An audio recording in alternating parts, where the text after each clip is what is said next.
A paz do Senhor, os irmãos. Vamos para mais um estudo. Dessa vez vai ser conhecendo as doutrinas cristãs. A primeira lição é o que é crer.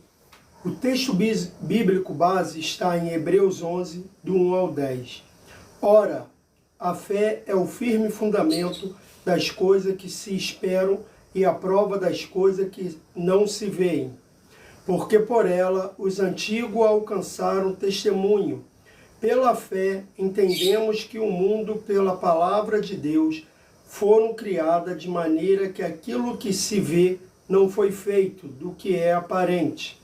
Pela fé, Abel ofereceu a Deus maior sacrifício do que Caim, pelo qual alcançou testemunho de que era justo, dando Deus testemunho dos seus dons, e por ela, depois de morto, ainda fala. Pela fé, Enoque foi transladado para não ver a morte, e não foi achado, porque Deus o transladara, visto como antes da sua transladação alcançou testemunho de que agradara a Deus. Ora, sem fé é impossível agradar-lhe, porque é necessário que aquele que se aproxima de Deus creia que Ele existe e que é galardoador dos que o buscam. Pela fé, Noé, divinamente avisado das coisas que ainda não se viam, temeu e para a salvação da sua família preparou a arca, pela qual condenou o mundo e foi feito herdeiro da justiça, que é segundo a fé. Pela fé, Abraão, sendo chamado, obedeceu indo para um lugar que havia de receber por herança e saiu sem saber para onde ia.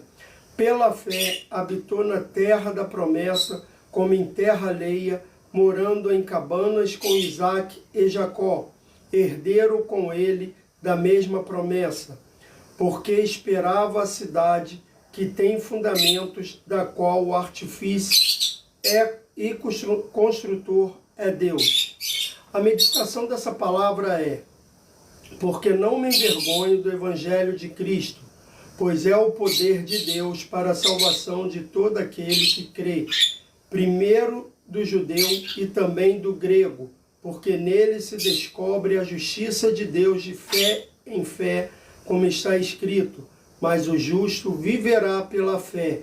Romanos 1, 16, 17. Estamos aqui com mais uma lição. A introdução dessa lição vai falar: no início passado do curso bíblico discipulado, você estudou 13 lições que falavam acerca de Jesus e do reino de Deus, e conheceu o projeto de vida que Jesus de Nazaré ensinou aos seus discípulos. Nesse segundo ciclo, de acordo com o conhecimento que possuímos das Escrituras, a nossa proposta é justificar o conteúdo da pregação cristã ao longo da história da igreja no mundo. Um dos primeiros problemas que enfrentamos quando assumimos a fé em Jesus é o de justificá-la para as pessoas. A família pergunta o que é fé. Os amigos igualmente interrogam sobre quem é Deus. Outros insistem acerca da legitimidade da nossa experiência espiritual particular e tantas outras questões que precisamos responder equilibradamente. Para iniciarmos a jornada sobre as grandes doutrinas da fé cristã, o ponto de partida é a própria fé. Este é o tema dessa lição. Vamos aqui para o tópico 1, que diz: crer é confiar. O primeiro tópico aqui dessa lição, ela está dividida em 3 partes. Vamos lá. Confiamos cegamente. É possível confiar em Deus no mundo cada vez mais tecnológico e filosoficamente questionador? A fé seria um produto da mente humana ou o estado subdesenvolvido da humanidade? Certamente você já se deparou com tais perguntas preconceituosas que manifestam tamanha ignorância sobre a dimensão espiritual do ser humano. Dentre os principais elementos, a fé. Quem ainda não foi questionado sobre a nossa fé? E toda vez a gente sabe que a gente vai responder que a fé é a certeza daquilo que nós não vemos. Mas muita gente vai achar, vai questionar. Muitas das vezes nós vamos ser questionados por pessoas que não têm a mesma fé que a nossa, ou não acreditam em fé, não tem fé, porque a gente espera em Deus aquilo que Ele nos prometeu. Fica achando que às vezes a gente é um acomodado, que a gente não quer fazer nada, mas mal sabe Ele que estamos esperando a promessa daquilo que Deus nos prometeu. E não é diferente, não foi diferente no passado, como também não é diferente nos dias de hoje. Os seres humanos são subjetivos. Os cientistas, embora proclamem aos 4 cantos do mundo suas conquistas e descoberta absoluta, são seres humanos subjetivos. Não conseguem dar resposta coerente sobre o amor, de como o pensamento é produzido, do espaço de tempo entre a intenção e o pensamento propriamente dito. Por isso deveríamos ignorar a ciência. Por isso deveríamos ignorar a ciência, ela não conseguir dar a resposta que esperamos? Claro que não. A ciência versará sobre o que lhe é competente, que é a matéria. Então nós seres humanos jamais, por termos fé naquilo que não vemos, jamais podemos também ignorar a ciência. Porque a ciência também, quem traz a ciência para a humanidade foi o próprio Deus. Então algumas coisas que são descobertas pela ciência só é descoberta porque Deus permite. Então ele descobre, os cientistas eles vão tratar da matéria, do físico, disso aqui. Isso aqui é uma revista feita de papel, e quando o cientista pega para falar sobre essa revista, ele vai falar que antes dela se tornar folhas de papéis, ela era uma árvore. Então são coisas que Deus vai falando através, a ciência vai falar daquilo palpável, daquilo que a gente pode ver. Se por outro lado a ciência tem o objetivo de dar resposta sobre a matéria, por outro lado a fé deve ser ignorada por não dar respostas cientificamente plausíveis.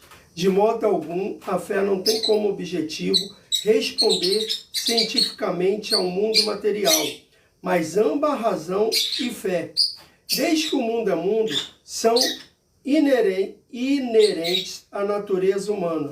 O que não pode é uma invadir o campo da outra e ditar as regras.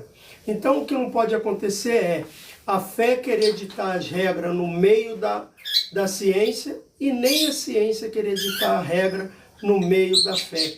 Porque uma vai falar, a fé ela trata da parte espiritual, a parte espiritual do nosso corpo.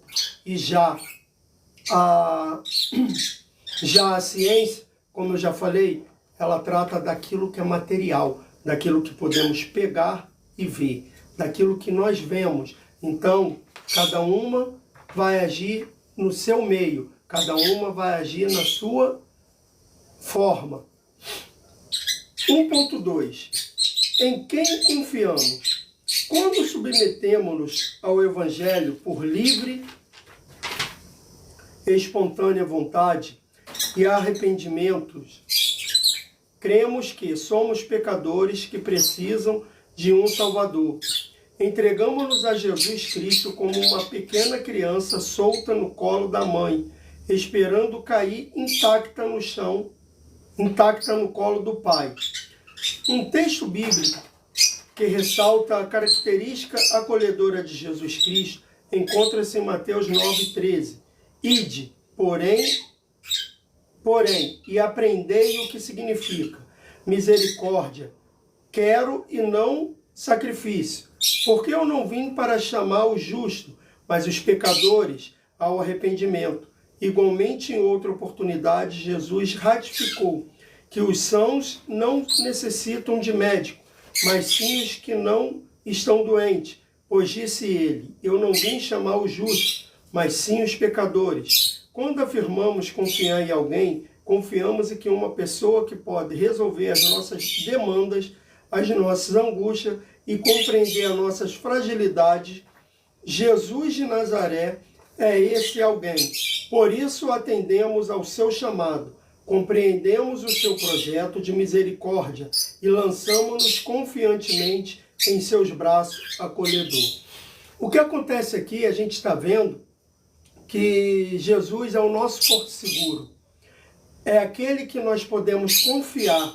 É aquele que a gente sabe, quando nós mais precisamos, ele está ali ao nosso lado. Porque o ser humano, nós seres humanos, somos falhos. Por mais que queremos ajudar alguém, muitas das vezes nós não conseguimos. Por quê? Porque não é da nossa alçada. Porque não está nas nossas mãos. Nem tudo a gente pode ajudar. Por exemplo, se eu vejo uma pessoa vindo do mercado carregando uma bolsa, eu posso ajudá-la. Eu posso oferecer o meu socorro para ela, para ajudá-la. Mas se eu estiver impossibilitado, com um braço machucado, eu não tenho como ajudá-la. E isso pode frustrar aquela pessoa. Mas então não se frustre, que quando aquele seu amigo que sempre está do seu lado te ajudou e um dia ele não pôde te ajudar, é porque ele não pôde, ele não teve capacidade, ele não tinha a capacidade de poder agir naquilo que você estava precisando. Mas existe um que pode agir. Esse um se chama Jesus Cristo, Jesus de Nazaré. 1.3 vai dizer: por que confiamos? O motivo da nossa confiança é o fato de que Deus fez brotar em nós uma fé indivisível, porque pela graça sois salvos, por meio da fé, e isso não vem de vós, é dom de Deus. Ora, o que é fé? Diz as Escrituras que ela é o firme fundamento das coisas que se esperam. Hebreu 11:1. Não vemos se cumprir a promessa agora, como Abraão não viu o dia em que o povo de Israel entrou na terra prometida. Entretanto, temos a prova das coisas que se não veem. Hebreu 11:1. Pela fé, Abraão alcançou o testemunho, ainda que não tivesse visto a concretização da promessa. Os exemplos de Abraão, de Isaac, de Jacó, e de Davi e de outros nos orienta a pisar no chão da fé, na certeza daquilo que não vemos e com a prova de que Jesus Cristo, autor e consumador da fé, foi quem nos prometeu. Existem promessas que Deus vai fazer na nossa vida que a gente até não vai ver ela se cumprir, mas nós vamos crer que ela se cumprirá. Olha o que Deus falou para Abraão. Falou que prometeu para ele que ele seria pai de uma grande nação. Levarei ele para uma terra que emana leite e mel. Ele peregrinou na terra que Deus falou para ele, mas ele não viu se concretizar aquela grande nação e o povo que viria dele entrar naquela terra. Por quê? Porque foi uma promessa que não era para acontecer naquele exato momento, mas lá no futuro. Existe promessas que Deus fez para nós, que não vamos ser nós que vamos colher, mas sim nossos filhos, nossos netos. Porque olha aqui, se a gente for olhar, quem acabou, quando a gente olha, Jacó, Isaac, na verdade, ele nem vê aquela grande nação, porque dele também vai sair duas descendências. Vai ter aquela briga e Jacó vai morar com seu tio e quando ele volta, que ele toma posse da terra, ele com aquela fome, aquela seca, ele vai morar no Egito. E com isso, quando toda aquela geração sai, morre, que eles saem do Egito, eles vão alcançar a terra prometida novamente. Só que eles vão ter que conquistá-la. Ao longo das Sagradas Escrituras, lemos que nem todos os santos viram concretizar em vida o que esperava. Isto é, na caminhada de fé, eles não obtiveram resultado imediato, conforme afirma a galeria dos heróis da fé, em Hebreus 11. Entretanto, não foi por isso que deixaram de crer e de servir a Deus. Quando dependemos de Jesus e compreendemos que Deus estava nele, conciliando o mundo consigo mesmo, temos a certeza de que o Senhor está conosco todos os dias, por isso confiamos. Então, creia creia e saiba que se um dia Deus te prometeu, mesmo que você não venha ver a promessa se cumprir no seu tempo, continua crendo, porque ela vai se cumprir na sua casa, na sua família, na vida de um filho, de um neto, de um bisneto, não sabemos. Mas a promessa que Deus faz, ela se cumpre. Quando nós vemos Eliseu pedindo a Deus porção dobrada do espírito de Elias, Eliseu só concluiu a sua missão de ter feito os milagres. O último dos milagres que Eliseu que foi feito através dele, foi quando ele já estava morto, quando um homem cai dentro do seu túmulo e ali ele sobrevive. Olha só, toda aquela promessa, aquele pedido que ele fez a Deus, e Deus prometendo que realizaria realmente porção dobrada. Porque o que aconteceu? Quando ele pede essa porção dobrada do espírito de Elias, Elias fala: se tu me vires subindo e minha capa ficar, isso se cumprirá na sua vida. É Deus falando assim, ó, eu vou fazer isso acontecer na sua vida. E aconteceu todos os milagres que foram feitos através de Eliseu. Só um que ele não presenciou em vida, mas sim aconteceu em morte. Espero que essa aula venha poder ajudar cada um de vocês. Amanhã eu estarei com a segunda parte dessa lição. E obrigado a todos vocês que assistiram, curtiram, compartilharam essa live. Que o Senhor Jesus abençoe a cada um de vocês. Até amanhã, na próxima lição. Que Deus o abençoe a todos.